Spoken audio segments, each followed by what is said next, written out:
Okay then guys, so in this video I kind of just want to go over the laws of exponents. So all these laws over here, I pulled this image from the internet, but I think it labels them out pretty nicely, and I want to go over these two examples down over here, which I believe uses pretty much all of these laws. So this is pretty much like the most efficient way to go about learning these laws. So let's start going over them. First of all, I think I'll just briefly explain each law. So if you look over here, product of powers rule. So this basically means when we have two terms of the same base, when we multiply them together, we add the exponents, right? And however, what if we're dividing them? Then we subtract the exponents. And here's some other laws. What if we have essentially an exponent of an exponent? Then in this case, we multiply these two exponents, right? Here's some other laws. Power of the product rule. I just like to think of this as almost like distributing the exponent into the brackets. Same case over here. Here's an important exception that is kind of different from the others, where if you have anything to the power of 0, it's equal to 1. Another one over here, which I believe is specifically introduced in grade 11 math, I could be wrong, but this is essentially, this law kind of shows how to get rid of the negative exponent, essentially, or how to convert between a negative exponent and a positive exponent, right? So if we want to convert this into positive exponents, we write it out like this. So nothing actually changed to the absolute value of the exponents. However, only the sign changed. The negative was removed. So now that we went over all the laws, so I'm just going to go over these two examples over here. And as I go about it, I'll try to point out the laws that I used up over here, so you know which ones I'm referencing to. Okay, so let's start with this question.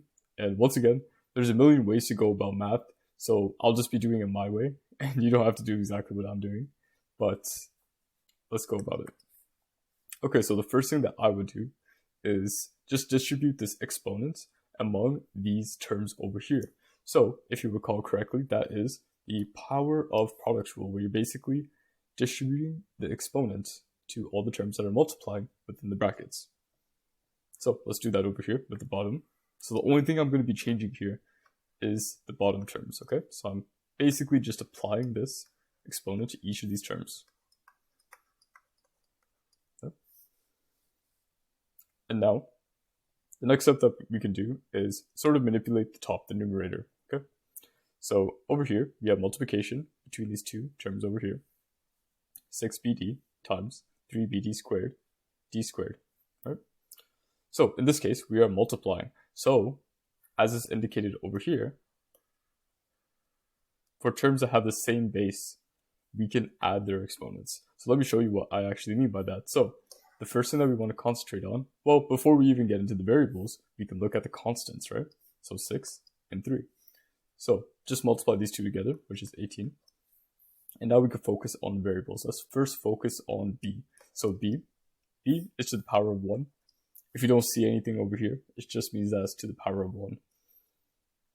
So we're multiplying this by b squared. All right? So we're multiplying, so we add the exponents. So I'll just write out the steps for you guys. So add these two together. All right? And I can put that over here. And we do the same thing for d. And d, once again, these two d's are multiplying. So, and once again, there's just an invisible 1 over there, so just imagine that. And we just add these exponents, right? Yeah. So yeah, same exponent for both of them. We're basically just adding 1 and 2 together, so yeah. So I'll just fly by this. Alright, and the next thing I could just do is I'll solve this. Get rid of this 3 squared, so I'll just put that as 9. Just makes it look more simple.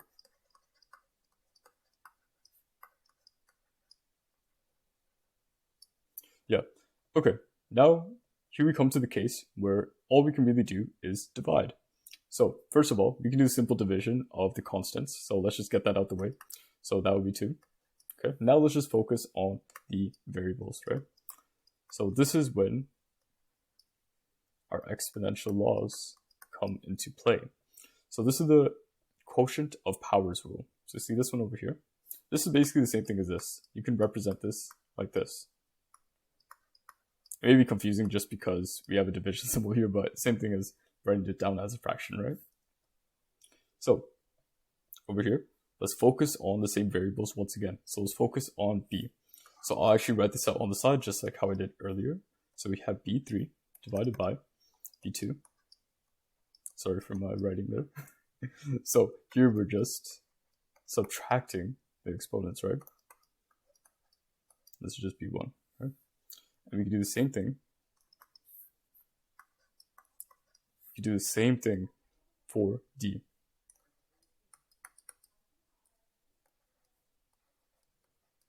Right? And these are the same exponents, so it's just the same subtraction that I'm doing here. So I'll just write it out once again. And this gives us just one. Yeah, same thing. And yeah, this is all that we're left with. So I believe that that is the answer. So yeah, those are the laws we use for that question. Now let's move on to this one over here. So this one's a little bit different just because, well, the term that we have, essentially the x, the base, is actual constants or numbers, not variables. But that's fine, should be no problem. So once again, there's a million different ways that you can start off the question. But I'm just going to start off the question by writing this out as a positive exponent. So let's go about that. 12, and it basically would just be to the power 1. You don't really need to actually put that down, so you can just get rid of that if you want. So it'll just be 1 over 12, right? This is according to the negative exponent rule. So it's like if you have something that has an exponent, a negative exponent, you can write sort of like the reciprocal of it. So that's what I did over here. So yeah. Now let's move on to what's inside the brackets. Now here comes sort of like a key thing to remember when it comes to using these exponent laws. You see that all of these exponent laws, all are, or specifically like these ones up here, they're actually using the same term, or not same term, but essentially the same variable. See how all of these are using x? So basically, if all of these are using x, then in order for us to use the exponent law over here, we would have to have the same variable, or not the same variable, but basically the same number. So in this case, we want this 4 to somehow be a 2, or we want this 2 to somehow be a 4, right? So how do we do that? So in this case, what we can actually do, so let me actually show you, and maybe it'll be easier for you to imagine this, like almost reverse engineered. Essentially, we're going to turn this 4 into a 2, okay? And this is a really convenient situation because if you take 2 squared is equal to 4, and boom, we got like our variable, we got our term, or whatever you want to call it, our base, that is the same as our denominator. Perfect. So you're just left with this. See, this is actually the same thing as this. This is actually the same thing. So yeah. Okay. So now we can actually kind of manipulate these. But before we even get into that, I have to go over one other quick step, which is sort of dealing with this power of a power, okay? And as we look up at the exponent rules, over here, power of a power, we're just going to multiply these exponents, okay? So we're just going to multiply the 2 and the negative 3. So we get negative 6. And we have 2 to the power negative 6 over here. And we have all this squared. So what I actually prefer to do is just like deal with whatever's inside the brackets first and then think about the exponents on the outside. So that's what I'm going to be doing here. And once again, I'll just keep on writing this on the side. And for this case, I'll do the math over here as I've been doing this whole lesson. So basically, I mean, I think you can tell the answer just by looking at this, but I want to do this the appropriate way by actually using the laws of exponents. So we have this and we're dividing. So this means that we subtract the exponents. So what is that? And I bring this up because this actually leads into the other exponential law, which is zero power rule. So zero power rule is just like, okay, you have something to the power of 0, and that is equal to 1, right? So this would just be equal to 1, right? So that's all that we're left with. We're just left with 1 squared. See, now we didn't really have to think about applying essentially the square to both sides over here. Like we could have done this using this law over here. Power of a quotient, where we kind of distribute the exponents on both sides of the fraction. So basically, this rule will look like this. Like you have something like this, and then this would equal to this.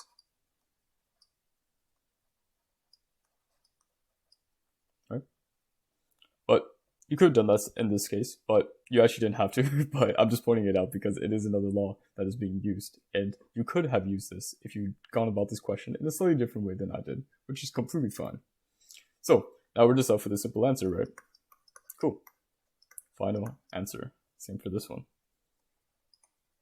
And that is how to go about the laws of exponents. And 2 examples to go along with it that kind of demonstrates all of these laws. And I hope that this video was very informative. And thank you for your time.